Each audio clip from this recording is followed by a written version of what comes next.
આભાર વ્યક્ત કરું છું કે આવા સરસ ફંક્શનની અંદર મને ઇન્વાઇટ કર્યો. ડૉક્ટર પ્રતિકભાઈ પટેલ, કમલેશભાઈ એ લોકોએ મને જ્યારે વાત કરી ત્યારે મેં કીધું ચલો સમય આપીને આવીશું. પહેલી તો અભિનંદનની વાત એ છે કે આવું સરસ ઓર્ગેનાઇઝેશન ચલાવવું એ ખૂબ અભિનંદનને પાત્ર છે. સમાજની અંદર અનેક પ્રશ્નો હોય છે. એ પ્રશ્નોના વચ્ચે રહી એ પ્રશ્નોનો સામનો કરી અને બિઝનેસમાં આગળ વધવું એ કઈ નાની સૂની વાત નથી. બિઝનેસની સાથે બીજાને સાથે જોડવો અને બીજાને પોતિકો ગણી અને મારી સાથે એનો પણ વિકાસ કરવો છે અને મારી સાથે બીજાને પણ આગળ લઈ જવું છે. આ જે ભાવના છે, આ ભાવનાના પાયા ઉપર આ સંસ્થા જે ઊભી થઈ એ માટે ગૌરવની વાત છે. આ સંસ્થાનો એટલું જ છે જ્યારે પણ જે લોકોએ શરૂઆત કરીએ છીએ ગ્લોબલ પાટીદાર બિઝનેસ, ગ્લોબલ આખા વૈશ્વિક પાટીદારોની એકતા કરવી, આ ખૂબ વાત છે. આજે બિઝનેસની સાથે બિઝનેસમાં જે પ્રગતિ આપણે કરવી છે, ઘણા બધા લોકોએ બિઝનેસમાં ખૂબ સારી પ્રગતિ કરી છે. તો બિઝનેસની પ્રગતિ સાથે ઘણી બધી મૂળભૂત વાતો રહેલી છે. જ્યારે પણ કોઈ પણ આવું સંગઠન સરસ મજાનું તૈયાર થાય છે અને સંગઠન કામ કરે છે ત્યારે કેટલી બધી અડચણો આવે છે એ જે લોકો સંચાલન કરતા છે એમને ખબર છે. જે લોકો નિયમિત આવતા છે એ લોકોને ખબર છે. ક્યારેક આપણો પાડોશી, આપણો મિત્ર, આપણા બંધુઓ છે, આપણા સમાજનો છે, ક્યારેક વ્યક્તિની અંદર પણ કહે છે કે શું કરીશું આવી રીતે એકતા કરીને, આમ કરીને ઘણું બધું આપતું આવતું છે. એ તમારા બધાનો અનુભવ છે, મારા કરતો વિશેષ છે. હું પણ બીજા કોઈ ઘણા બધા સંગઠન સાથે જોડાયો હોઉં એટલે મને પણ આવા થોડા નાના મોટા અનુભવ થતા આવે છે. પરંતુ આ ખૂબ જરૂરી છે. પહેલો પ્રશ્ન તો આવશે, આજે બિઝનેસની થોડી વાત કરી, વાત એટલી વધારે થઈ હોતો નથી. બિઝનેસની સાથે મૂળભૂત પાયાની થોડી વાતો છે એ પણ તમને તમારી સાથે શેર કરવી છે. જ્યારે શરૂઆત કરી છે કે ગ્લોબલ પાટીદાર બિઝનેસ ઓર્ગેનાઇઝેશન શરૂઆત થઈ છે ત્યારે ઘણા લોકો પ્રશ્નો પણ ઊભા કર્યા છે કે આ પાટીદારે જૂથબંધીની શરૂઆત કરી છે અને આપણને પણ પ્રશ્ન આવશે ક્યારેક આપણા ધર્મથી પણ શરૂઆત થશે, ક્યારેક પાડોશમાંથી શરૂઆત થશે, આપણા જ્ઞાતિ બંધુઓમાંથી શરૂઆત થશે કે આપણે શું કરવા માંગીએ છીએ, વાડો બનાવવા માંગીએ છીએ, જ્ઞાતિવાદ ઉભો કરવા માંગીએ છીએ, આ શું કરવા માંગીએ છીએ. તો આની સામે આપણે નિસંશય પહેલા હોવા જોઈએ. જે સંસ્થા સાથે આપણે જોડાઈએ છીએ, જે સંસ્થા માટે કામ કરીએ છીએ, જે સંસ્થા માટે આપણી ભાવના છે, એ સંસ્થાનો જે શુદ્ધ છે, એ સંસ્થા અને શુદ્ધ રીતે કામ કરી રહી છે અને કોઈ સમાજમાં નવો વાડો પાડવા માંગતી નથી એવા નિસંશય આપણે બનીએ તો આ સંસ્થાની પ્રગતિ આપણે વધુમાં વધુ કરી શકીએ. આ પહેલી પાયાની વાત છે. આજે કેટલાય લોકો ગઈકાલે તમે લોકોએ સરસ મજાના વોટ્સએપ ગ્રુપની અંદર કે સોશિયલ મીડિયામાં જ્યારે આજના ફંક્શનનું શેર કર્યું છે ત્યારે મારા બે ત્રણ મિત્રોના ફોન પર આવે કે તમે પાટીદારમાં માનવા લાગ્યા છો, જ્ઞાતિવાદમાં માનવા લાગ્યા કે શું. આવા મને એકલાને પ્રશ્ન નથી, અનેક લોકોને પણ પ્રશ્નો છે. પણ આવા પ્રશ્નોની સામે મારે બિઝનેસનો વિકાસ કરવો છે. મારો બિઝનેસ એક અલગ વાત છે, મારો સમાજ એક અલગ છે, પણ સમાજ અને બિઝનેસ જે સાથે રહે છે એ આપણે દુનિયાને સાબિત કરીને બતાવવું પડશે, કોઈને કન્વિન્સ કરવો પડશે. જ્યારે આપણે પોતે નિસંશય બનીએ, સમાજ નિસંશય બને ત્યારે જ આવી સંસ્થાઓ ખુલ્લી પાડે છે અને એના ધ્યેય સાથે સમાજને સ્થિર કરે છે. તો પહેલી જ વાત એ કે આપણે પાટીદારના લોહીમાં ક્યારે આજે નહીં, આપણા પરંપરાથી આપણા મૂળમાં જઈએ ત્યારથી કોઈ દિવસ આપણામાં જ્ઞાતિવાદ છે. આ પહેલી વાત છે. ક્યારે આપણા લોહીની અંદર રાષ્ટ્રીયતા એ જ આપણા લોહીમાં છે. જ્ઞાતિવાદ ના હોવો જોઈએ એમાં હું પણ માનું છું, તમે પણ માનો છો, આખી વિશ્વ પણ માને છે. પણ જ્ઞાતિ ગૌરવ હોવો જોઈએ એ શાસ્ત્રનો સિદ્ધાંત છે. જ્ઞાતિ ગૌરવ જે લોકોને નથી એ જ્ઞાતિઓ કાનના પેટમાં દબાઈ ગઈ છે. જ્ઞાતિનું ગૌરવ હોવો જોઈએ. હું તમને એક બે એક્ઝામ્પલ આપું છું. વાત આ છે કે આજે બિઝનેસનો સેમિનાર છે, બિઝનેસની પાર્ટીને કેમ વાત કરવી પડે, પણ બિઝનેસ માટે પણ ડેવલપ કરવા માટે જોવું પડે અને કરવું પડે. એક એક્ઝામ્પલ આપણા શાસ્ત્રનું છે. જ્યારે રામને વનવાસ થયો અને સીતા માતા કુટીરમાં મૂકી રામ અને લક્ષ્મણ જ્યારે પેલા હરણની પાછળ રહે છે એ વખતે રાવણ સીતાને ઉપાડવા માટે સાધુ વેશમાં આવે છે. આ બધી કથાઓ આપણે સોંપી છે, ખબર છે, ઘણી બધી સરસ કથાઓ છે. એ વખતે કથાકારો કે એ સીતા બિચારી ઘોડી હતી, એ પુરવાર ગઈ અને રાવણને ઓળખી લઈ અને ભિક્ષા આપવા માટે ગઈ. આની કોઈ વાત નથી. શુદ્ધ અને સાચો ગ્રંથ વાંચીશું તો એની અંદર સાચી વાત છે. તો સીતાજીને વિચાર આવ્યો તો હું કયા કુળની અંદર આવેલી છું યાર, હું રઘુ કુળની પુત્રવધુ છું યાર, અને આ કુળની કીર્તિ અખંડ છે, અને મારા પાસે આવેલો ભિક્ષુ એ હજી જો ભિક્ષા વગર માસો જશે તો મારા કુળનું પતન થશે, મારા કુળની આબરૂ જશે. તો આ કુળની આબરૂ બચાવવા માટે સીતા માતા એ ભિક્ષા આપવા માટે જાય છે. આ કુળ ગૌરવ છે. આ કુળ ગૌરવ ના હોય તો કુળ ખલાસ છે. એ પાટીદારોનું પણ કુળ ગૌરવ છે કે મારા કુળનું ગૌરવ શું છે આ સમજવું પડશે, અને કુળ ગૌરવ સંભાળવા માટે પણ આપણે લોકો કામ કરવું પડશે. અને કુળને સંભાળવા માટે હું જ્યારે કામ કરું છું, મારે કંઈક આપવું હોય, સહેજ સામાન્ય વાત છે, આપણા ઘરે કંઈક પણ સારી આઈટમ બનાવી હોય તો પહેલો વાત તો આપણે કોના ઘરે આપવા જોઈએ? મારા ભાઈના ઘરે નહીં. મારા પોતાનો ભાઈ હોય, નાનો ભાઈ હોય, મોટો ભાઈ એના ઘરે. મારે કંઈક આપવું હોય, મારે કોઈની પાસે બેસવું હોય તો પહેલો ક્યાં બેસે માણસ? પહેલો પોતાના ભાઈ પાસે બેસે, પહેલો હાથ પોતાના ભાઈને આપે. આમાં કંઈ ખોટું નથી, અને એમાં કોઈ સમાજનું અહિત થતું નથી. એટલે આપણે આપણા ભાઈનો હાથ પકડીએ છીએ, આપણા ભાઈને હાથ આપીએ છીએ, એની અંદર કોઈ ખ્યાતિ વાત નથી. એ આપણા મનમાં પેલો સ્થિર કરવું, અને બીજાને પણ કહેવું પડશે કે અમે આ ખ્યાતિ વાત નથી, અમારી આ સંસ્થા ખ્યાતિ વાતના પાયા પર નથી. અમારે રાષ્ટ્ર નિર્માણ માટે કામ કરવું છે, અને રાષ્ટ્ર નિર્માણ માટે ખ્યાતિ ગૌરવ ઊભું કરવું એ અત્યંત જરૂરી છે. આપણે બધાને કદાચ યાદ હોય કે ખબર નથી, આપણી ખ્યાતિની શરૂઆત ક્યાંથી થઈ? પરશુરામે 21 વખત પૃથ્વીની નિક્ષત્રિય કરી, આપણને બધાને ખબર છે. 21 વખત પૃથ્વીની જીતી, પછી આ પૃથ્વીનું કરીશું એમ પોતાના હાથમાં આવી ગયા પછી એમને કશ્યપ ઋષિને સમર્પિત કરી, અને કશ્યપ ઋષિએ આ પૃથ્વીને નંદનવન બનાવી, સુજલામ સુફલામ બનાવી, આ કોને સાથે લઈને બનાવ્યા હતા? આપણા પૂર્વજો. ઇતિહાસ વાંચો તમે, વૈશ્યોને સાથે રાખી દુનિયાની અંદર પ્રથમ ઘટના હતી કે સમાજ નિર્માણ માટે યા તો બ્રાહ્મણ આગળ આવે યા તો ક્ષત્રિય આગળ આવે. વિશ્વની પહેલી ઘટના હતી કે વૈશ્યો આગળ આવી અને પૃથ્વીને નંદનવન બનાવી, અને આપણા પૂર્વજો હતા. તો આપણે ગૌરવથી કહી શકીએ કે અમે એ કુળના છીએ, આ કુળમાંથી આવેલા છીએ. ક્ષત્રિય સમાજનો વિચાર કરીએ તો શિવાજી આપણા સમાજના હતા. હજી લોકોને ઘણાને ખબર નહીં હોય શિવાજી કુળની પાટીદાર હતા, અને અટકથી કટક સુધી મરાઠા સામ્રાજ્ય ઊભું કરવા વાળા શિવાજી, અને આ જે મરાઠા સામ્રાજ્ય હતું વિશ્વનો હિન્દુસ્તાનનો સૌથી મોટો નકશો હોય તો એ સામ્રાજ્ય વખતે હતો એ આપણો પાટીદાર સમાજ. આ આપણા કુળનું ગૌરવ છે. હવે આવો આપણા કુળનું ગૌરવ હોય તો આ કુળને ગૌરવને સંભાળવું હોય, સાચવવું હોય તો બધા એક તો બનવું જ પડે. એક બની એક બનવું પડે, એકબીજાને મદદ કરવી પડે, એકબીજાનો હાથ પકડવો પડે. જ્યારે હું સક્ષમ બનું છું અને મારો બાજુનો ભાઈ મારો પોતાનો જ ભાઈ હોય અને એ જરા એની પાસે અછત હોય તો મારે એના ઘરે જઈને બેસવું પડે. એની જે જરૂરિયાત હોય, બધી જગ્યાએ દુનિયામાં કઈ પૈસાની જરૂરિયાત હોય એવું નથી હોતું. પૈસા એ ગૌણ વસ્તુ છે. આર્થિક મદદ, આપણે લોકો કહે કે આર્થિક મદદ તો દુનિયામાંથી આવે છે, અને પાટીદારોના તો ભગવાન તાકાત છે કે સંપત્તિ તો દુનિયા પરમાંથી ગમે તેની શોધી કાઢે છે. આપણે લોકો ખેતર ખેડી અને અંદરથી સંપત્તિ ઊભી કરવા વાળા આપણે લોકો છીએ. આપણા પૂર્વજોએ કરેલું છે. એટલે સંપત્તિ આપણા માટે મુખ્ય વસ્તુ નથી, પરંતુ આપણા માટે મુખ્ય વસ્તુ કોઈ હોય તો એકતા અને અખંડિતતા એ આપણા માટે મુખ્ય વસ્તુ.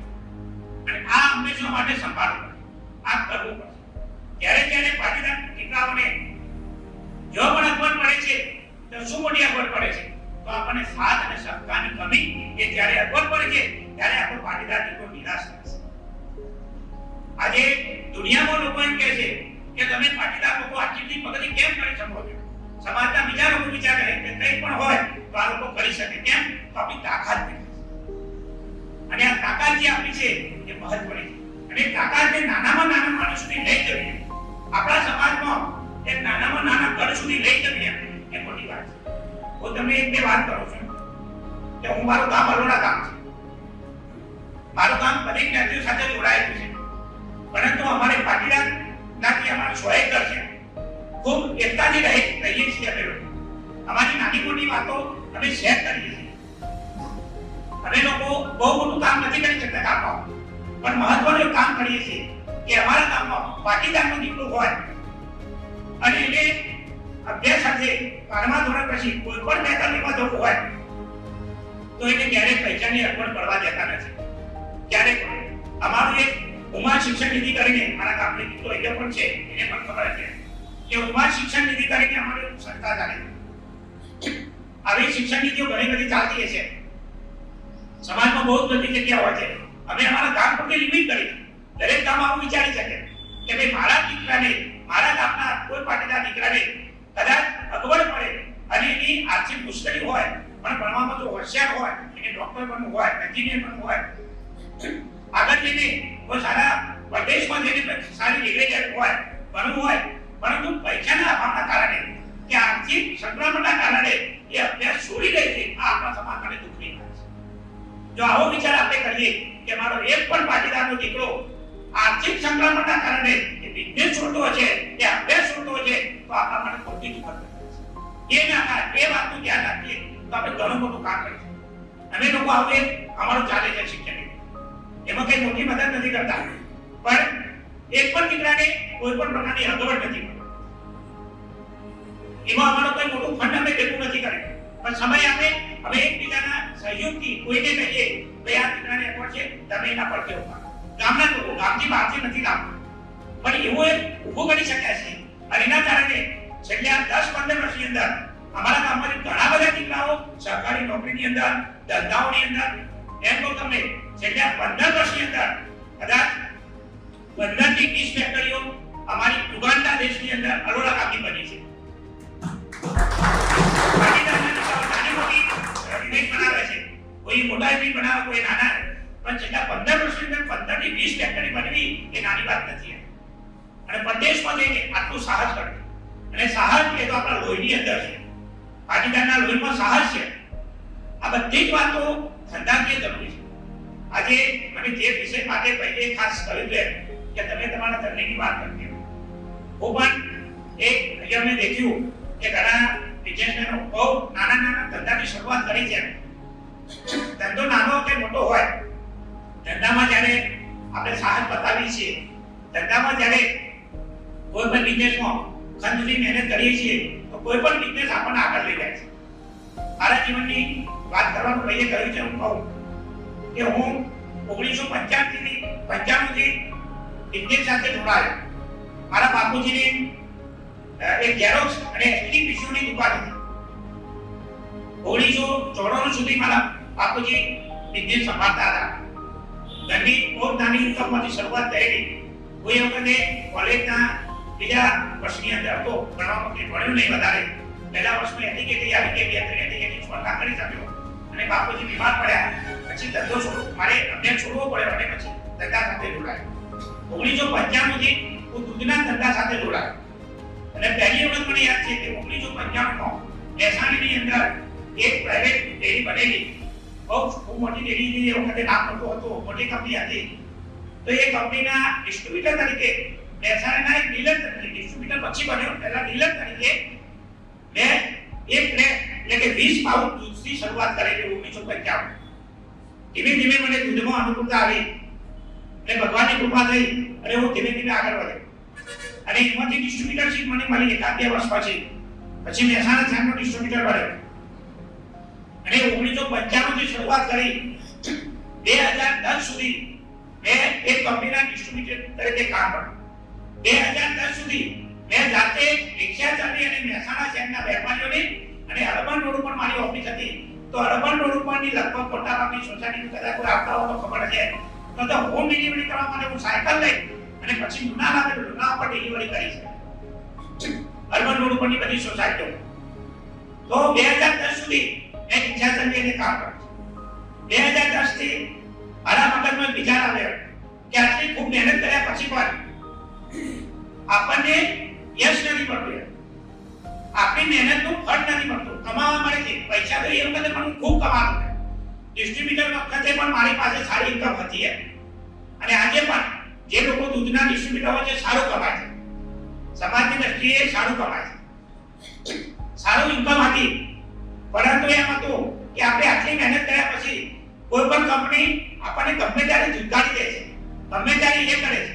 તો આપણી પોતાની બ્રાન્ડ હોય, આપણી પોતાની કઈ નાની કંપની હોય, એવી કંઈક શરૂઆત કરીએ. અને અમે બંને ભાઈ, નાનો ભાઈ બેન પણ નોકરી કરતો હતો, બંને ભાઈ સાથે બેસી વિચાર કર્યો કે પોતાની એક ડેરી બનાવે. હવે ડેરી બનાવવાનો વિચાર કર્યો, પણ ડેરી બનાવવા માટે શું જોઈએ છે, કેટલું ઇન્વેસ્ટમેન્ટ જોઈએ, આવી કોઈ કલ્પના નહોતી અમારી. પણ નક્કી કર્યું કે કરવું છે, બહુ નાનું કરવું છે. અને પોતાના પૂરતું આપણે બહાર ના કરી શકીએ તો હું પોતે જ વેચું છું. એટલું પ્રોડક્શન કરી અને એટલી નાની બનાવી ડેરી. પરંતુ અમારી પાસે સૌથી મોટો વિકલ્પ પ્રશ્ન હતો પૈસા. કારણ કે એટલું ફંડ અમારી જોડે હતું નહીં. કારણ કે ધીમે ધીમે નાનાથી વાદેલા એટલું ડેવલપમેન્ટ કરેલું કે અમારું જે પૈસા કમાયેલા એ બંને પૈસાના મકાનની પાછળ રહેવા માટે મકાન બનાવ્યા તો એમાં ખર્ચ થઈ ગયા. ધંધાની અંદર થોડા ઇન્વેસ્ટમેન્ટ થઈ ગયું એટલે પોતાનું ખાતર પણ કંઈ હતું નહીં. પણ વિચાર તો પણ કંઈક કર્યું, કંઈક વિચાર્યું, શુભ સંકલ્પ કર્યો, ભગવાન પાસે બેસીને વિચારણા કરી, ભગવાને પણ ખૂબ યશ આપ્યો. અને 2010 ની અંદર મે મહિના, મને યાદ છે કે મે મહિનાની 16 તારીખ અખાત્રીજનો દિવસ હતો. એ દિવસે ભગવાન પાસે બેસી અને વિચાર કર્યો કે કંઈક કામ કરવું છે. અને પછી અમે ડેરી બનાવવાનો વિચાર કર્યો. ખબર નહીં ભગવાનને પણ કંઈક આપણે બધું ઘણું વિચારતા હોય, પણ ભગવાન શક્તિ બધું વિચારતી હોય. જે દિવસે મેં વિચાર કર્યો, એ દિવસે એક મિત્ર મળી ગયા મને. અને કે શું ચાલે છે? બધું આવું ચાલે છે, વિચાર કરું છું ધંધો ચેન્જ કરવાનો. મેં કે સારું, ખૂબ સરસ. તો કે મને તમારી સાથે લઈ લો ને. એ દિવસે મને એક મિત્ર મળ્યા. મેં તો શોધી ગયો છું જમીન, કે મારી જોડે જમીન છે, હું જમીન આપીશ. તો એ જમીન આપી, કોઈ ઇન્વેસ્ટમેન્ટ થોડા પૈસાની મદદ કરી. એ પણ તો ખબર નથી, શરૂઆત થઈ હતી. ખૂબ સંઘર્ષ થયા છે ધંધાની અંદર. કોઈ પણ બિઝનેસ શરૂઆત કરી છે ત્યારે સંઘર્ષ અવશ્ય આવે છે. અને જે સંઘર્ષો આવે છે એ સંઘર્ષોની સામે જે લોકો ટકી રહે છે, હિંમતથી ઉભા રહે છે, એ લોકો ખૂબ આગળ વધે છે. એ મારા પોતાની જાતનો હું તમને કહું કે મારા જીવનમાં કેટલા સંઘર્ષો આવે. 2010 ની શરૂઆત મેં કરી ત્યારે જ્યાંથી હું છૂટો પડેલો, એના વડીલે મને એમ કહેલું કે ડેરી બનાવી એ કઈ નાના છોકરાના ખેલ છે, એ તમારું કામ નથી. અને કઈ નાની છૂટી વાત નથી આ કરવું એ. અને ખરેખર નાની છૂટી નથી. આ તો કેવું થયું કે એક વખતે ડૂબકી મારા પછી ખબર પડે કે તલાવ કેટલું ઊંડું છે. પહેલા બહારથી દેખાય કે હું કરી શકી, પણ પડ્યા પછી ખબર પડે કે નાકે દમ આવી જાય છે. અને કોઈના શબ્દો મારા હૃદય સુધી પહોંચી ગયા અને મનમાં દોઢ વાળી કે કોઈ આપણને કહે કે તમારી તાકાત નથી, તમારી હિંમત નથી, અને ચેલેન્જ પાર્ટી. અને આ ચેલેન્જ પાર્ટી એ સ્વભાવમાં આવી જેવી વાત હતી. કારણ કે હું પણ કોઈ મહાપુરુષ સાથે જોડાયેલો હતો અને મહાપુરુષોની વાતોમાંથી મને હંમેશા પડતો હતો કહ્યું કે તું કરી શકે છે. આ વિચાર હંમેશા માટે મને પરમ પૂજ્ય દાદાજીના વિચારમાંથી મળેલો હતો કે સ્વાધ્યાય પરિવારના પ્રણેતા દાદાજીના પ્રવૃત્તિ સાથે હું જોડાયેલો હતો. અને એમાંથી મને હંમેશા વિચાર હતો કે કોઈ પણ કામ તારા માટે હકતું નથી, તું કરી શકે છે. આજે આત્મવિશ્વાસ હતો અને આત્મવિશ્વાસની સાથે ભગવાન ઉપર વિશ્વાસ. આ બે વાત મને દાદાજી પાસેથી મળી અને આ વાત મને એ સમયે ખૂબ કામ આવી. આના માટે મળી હતી કે કઈ વાત નહીં, હવે દુનિયા ગમે તે કે તું કરી શકે છે, તું કરીશ. અને મેં શરૂઆત કરી. 2010 માં મારી પાસે કોઈ અનુભવ નથી. હું ડેરી સાથે જોડાયેલો હતો, પરંતુ ડેરી ક્યારે જોઈ નથી. જોઈને બહારથી બિલ્ડિંગ જોઈ તો ક્યારે ડેરીની કોઈ મશીનરી મને દેખી નથી, ખબર નથી. શરૂઆત કરી અને મેં 10,000 લીટરની ડેરી બનાવવાની નક્કી કરી. 2010 માં 10,000 લીટરની ડેરી વાત કરી. સંઘર્ષો આવ્યા, બધી રીતે મુશ્કેલી આવી. પાર કરતા 2-3 વર્ષ ચલી. 2010-11 ની 2 વર્ષની અંદર મારો 10,000 લીટરનો ટાર્ગેટ હતો, એ પૂરો થયો. બજારની અંદર મારી ક્વોલિટી લોકોને પસંદ પડી અને અમે પહેલેથી નિયમ કર્યો હતો કે ક્વોલિટી વાળી વસ્તુ બનાવી, ક્વોલિટી વાળી વસ્તુ વેચી. લોકોને અમારી પ્રોડક્ટ ગમી અને મારી જે પ્લાન કેપેસિટી 10,000 વર્ષ એ 2 વર્ષમાં ખતમ થઈ. 2 વર્ષની અંદર કેપેસિટી પૂરી થઈને મને માર્કેટમાંથી ઓવર વળે. મેં એક્સપાન્ડ કરવાનો વિચાર કર્યો. 2012 પછી મેં બ્રાન્ડ એક્સપાન્ડ કરવાનો વિચાર કર્યો. પછી દૂધનું ડોક્યુમેન્ટ વધારવાનો વિચાર કર્યો.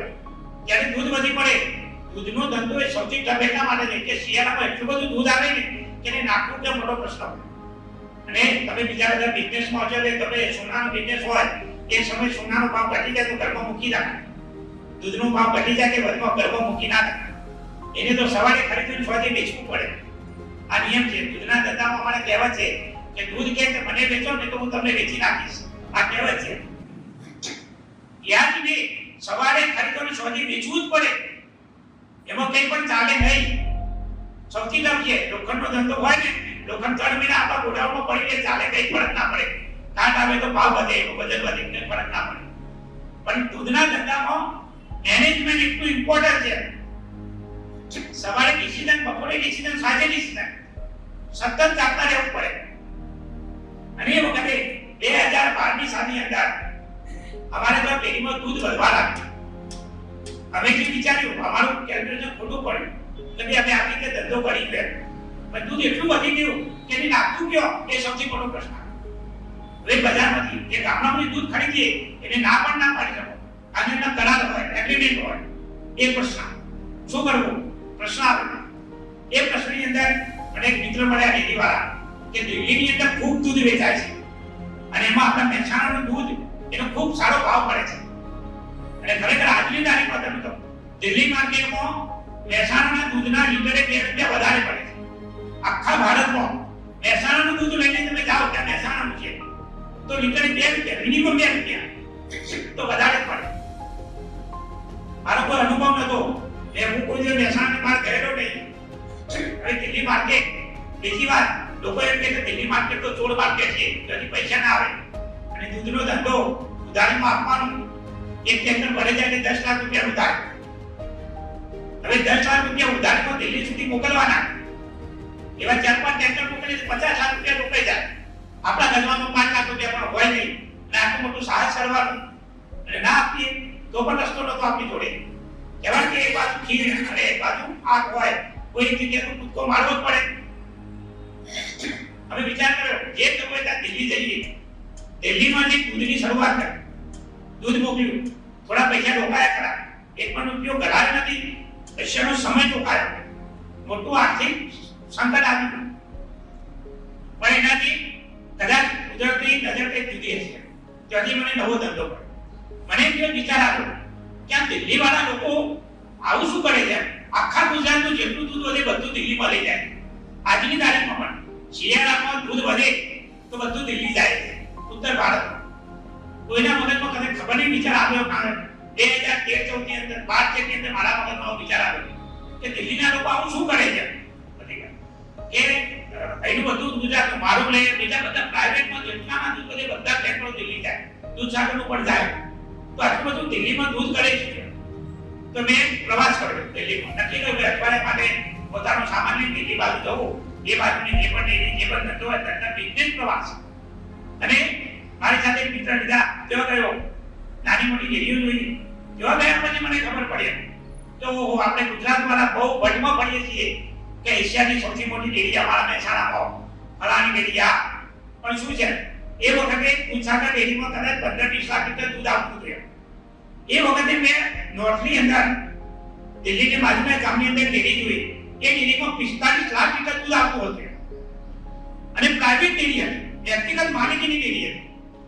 આજે પણ નોર્થની અંદર ઉત્તર ભારતમાં એવી કેટલી ડેરી છે કે 40 લાખ, 50 લાખ, 60 લાખ લીટર દૂધ પર ડે રોજ કલેક્શન કરે અને પ્રાઇવેટ માલિકીની હોય. કોઈ એક જ માલિક હોય, કોઈ ફેમિલી માલિકી હોય, કોઈ આખા લોકો ભેગા થઈને કરેલી હોય. આવી પ્રાઇવેટ મોટી મોટી ડેરી છે. આપણને તો કદાચ ખબર નહીં હોય. જે લોકો ડેરી સાથે નહીં જોડે એમને એમ જ કે સંઘની એમ્બ્યુલન્સ મોટી છે, બધા સાબર આ લોકો આ ડેરી મોટી છે, પણ પ્રાઇવેટમાં આટલી મોટી ડેરી છે. મને નવે લાગી. મેં તો પહેલી વખત જોઈ. તેઓ જોયા પછી મને લોકાની ઈચ્છા થઈ ગઈ. જો રોકાવું છે, આપણે એનો અભ્યાસ કરીએ કે આ લોકો કેવી રીતે બિઝનેસ કરે છે, કેવી રીતે કમાય છે, કેવી રીતે પ્રોડક્ટ બનાવે છે. આવો વિચાર કર્યા પછી હું થોડા દિવસ રોકાયો તો અભ્યાસ કર્યો. ત્યાંથી મગજમાંથી ઘણું બધું લઈને આવ્યો. ઘણી બધું કે આવું કરી શકાય. આવું બધું કરવું હોય તો સૌથી મોટો વિકલ્પ પ્રશ્ન કે આપણું ફંડ લાવવું ક્યાંથી, કેવી રીતે લાવી શકાય. 2014 ની અંદર લગભગ 2013 ની ડિસેમ્બર આજુબાજુ હું ગયેલો હતો, મને યાદ છે. તો એક વર્ષ સુધી હું સતત અહીંયા મહેસાણાની અંદર મારા કેટલા મિત્રો હતા જે ઓળખીતા હતા, પાટીદાર મિત્રો કે જે ઉદ્યોગમાં બહુ આગળ હતા, સાહસિક હતા, જે લોકો ઇન્વેસ્ટ કામ કરી શકતા હતા, એવા લોકોને મેં મળવાની શરૂઆત કરી. અને વ્યક્તિગત લોકો લગભગ હું મને યાદ છે 50 થી 60 લોકોને હું મળ્યો અહીંયા આવ્યા પછી કે આવો સરસ બિઝનેસ છે, મેં મારી રીતે પોઈન્ટ તૈયાર કર્યા, ડેરી ઉદ્યોગ છે, બળવાજો ઉદ્યોગ છે, સારી ઇન્કમ બની શકે એવું છે. ઘણા બધા મિત્રોને મળ્યો, ઘણા બધા સારો રિસ્પોન્સ આપ્યો, ઘણા કે કરી શકાય, પણ વાતો બધા કરે પણ સાથે એમને બેસે કોણ? જ્યાં સુધી આપણી સાથે કોઈ ના બેસે ત્યાં સુધી કંઈ કામ ના થાય. 1 વર્ષ સુધી મારે એની પ્રોસેસ ચાલી. પછી મને વિચાર થયો કે 1 વર્ષ સુધી આટલા બધા લોકોને મળ્યો પણ કોઈ હાથ પકડીને સાથે તો આવ્યું નથી. હવે કંઈક બીજું વિચાર. પછી મને યાદ છે કે 20 ડિસેમ્બર 2014 ના દિવસે મારે ભારત ડેરી જે બનાવી હતી એના 5મા વર્ષમાં મંગળ પ્રવેશ કરતા હતા. તો એ દિવસે એક નાનું ફંક્શન રાખવાનું વિચાર કર્યો અને 5મા વર્ષમાં મંગળ પ્રવેશ નિમિત્તે એક ફંક્શન રાખ્યું. અને એની અંદર આપણા પાટીદાર સમાજમાંથી જે પણ ઉદ્યોગપતિઓ હતા એમાંથી 701 લોકોને મેં ઇન્વિટેશન આપીને બોલાવ્યા. અને ડેરી ઉપર મારી જૂની ડેરી હરદેશા ગામમાં હતી ત્યાં આગળ લોકોને ફંક્શન કર્યું. એ ફંક્શનની અંદર 700 લોકોને બોલાવ્યા. સરસ મજાનો જમણવાર કર્યો. આજે પણ ઘણા લોકો એમાંથી મને યાદ કરે છે કે તમે એ વખતે જે જમવાનું મેનુ બનાવ્યું તો જોરદાર હતું. મેં રસોઈયાને બોલાવીને એવું કહ્યું કે એવું મેનુ બનાવવાનું કે લોકો જમીને ખુશ થવા. કારણ કે મારો હેતુ જુદો હતો, લોકોને બિઝનેસ તરફ વાળવા, એક નવા બિઝનેસમાં લોકોનું જોડવા, એવો મારો અંદરનો હેતુ હતો. એ દિવસે સરસ ફંક્શન કર્યું. પ્રોજેક્ટર ઉપર આખું ડેરી ઉદ્યોગનું એક ફિલ્મ બનાવ્યું અને ડોક્યુમેન્ટરી ફિલ્મ ઉપર લગભગ 1.5 કલાકનો પ્રેઝન્ટેશન કર્યું. લોકોને વાત કરી, લોકો ખુશ થઈ ગયા કે આટલો સરસ ડેરી ઉદ્યોગ હોય તો આવું જોડાવું જોઈએ. ઘણા બધા આપણા આગેવાન લોકોએ ત્યાં સારા ભાષણ કર્યા. તમે ખરેખર જોડાવા જેવું છે. હવે મોટું યુનિટ બનાવીએ અને તમે બધા લોકો શેર લો, હું પણ ઇન્વેસ્ટમેન્ટ કરી, તમે પણ કરો. આવી રીતે લોકોએ ત્યાં સારા ભાષણ કર્યા. હું પણ ખુશ થઈ ગયો તો આટલા બધા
બીજી એક વાત કહું કે મધર ડેરી ફરીદાબાદ દિલ્હીમાં જે બહુ મોટી ડેરી છે અને અમૂલનું સૌથી મોટું કોમ્પિટિટર છે ભારતની અંદર 2024માં એ ગુજરાતની અંદર આઈસ્ક્રીમ લોન્ચ કરવાની છે. આજે આઈસ્ક્રીમ લોન્ચ કરવાની છે એનાથી આઈસ્ક્રીમ ઉદ્યોગોમાં બધામાં સંજનાથી આવી છે કે મધર ડેરી આઈસ્ક્રીમ લોન્ચ કરવાની છે. એ મધર ડેરી આઈસ્ક્રીમ જે 2024માં લોન્ચ કરવાની છે એ 2021 થી આપણી સાથે જોડાય છે અને અમારે ચોથી લોન્ચ કરવાનું છે. મધર ડેરીનો આઈસ્ક્રીમ એ બોમ્બેમાં જાય છે. એ બધું પ્રોડક્શન મારા ત્યાં થાય છે અને અહીંથી બોમ્બે જાય છે. વિચાર કરી કે ટ્રાન્સપોર્ટેશન કેટલું થાય. બોમ્બેમાં અમને પ્લાન મળી શકે ને પણ એક વિશ્વાસ છે કે અહીંયા ક્વોલિટીમાં કોઈ ફેરફાર નહીં. અમારી નક્કી કરેલી ક્વોલિટી જ મળશે. એટલે અમુક પાયાના સિદ્ધાંતો અમે પકડી રાખ્યા. એના કારણે આટલી મોટી મોટી બ્રાન્ડ પણ અમારી સાથે જોડાય છે. અને આમ કરતો જે સાહસ કર્યું તો આજે ગુજરાતની પ્રાઇવેટ સેક્ટરમાં સૌથી મોટી ડેરી રહી અને આજના દિવસે હું કહું તમે 5.5 લાખ લીટર દૂધ પર ડે મારી ડેરીમાં રોજ પ્રોસેસ થાય છે. અને ગુજરાતમાં આટલું બધું પ્રાઇવેટ ડેરીમાં ફોકસ કરવું હોય અને દૂધ ભેગું કરવું અને એને વાયબલ કરવી એ અઘરામાં વાત હતી, ચેલેન્જ હતી. પણ આવી ચેલેન્જ ઉપાડવાની જે વિચાર મહાપુરુષ પાસેથી મળેલા હતા તો આ સાહસ, આ બુદ્ધિ એ મને આજે કામ આવી ગઈ. અને આવી રીતે પ્રત્યેક પાટીદાર હું તો કહું છું કે પાટીદારનો દીકરો એ ખમીરવંતો છે. એનું જો ખમીર જાગૃત કરીએ તો પ્રત્યેક માણસ આવું કામ કરી શકે છે. અને આવી કામ કરવા માટે આપણે પ્રેરણા આપીએ.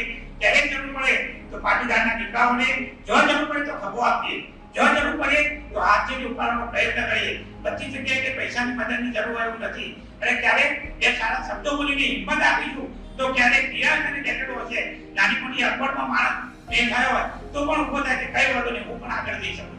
મારો આવડો મોટો સમુદાય મારી સાથે છે. ખાલી એટલું જ એને કહીશું કે તું હિંમત ના હાર. આવડો મોટો પાટીદાર સમાજ આપણો છે, તારો બિઝનેસ આજે તો ખાલી ચાલવાનું છે. આટલા બે સારા શબ્દો કહીશું તો પણ આપણો દીકરો ઉભો થઈ છે, આપણો ભાઈ દોડતો થઈ છે અને એનો જે બિઝનેસ આજે એ વૈશ્વિક લેવલે કામ રાખે અને રાષ્ટ્ર નિર્માણમાં પણ આપણું મોટું યોગદાન હશે. એટલે આના માટે પણ આવી સંસ્થાઓની જરૂર છે. અને આવી સંસ્થાઓ જ્યારે જ્યારે ખુલ્લી પાડે છે ત્યારે સમાજનું કલ્યાણ થાય છે અને સમાજ સાથે રાષ્ટ્રનું નિર્માણ થાય છે.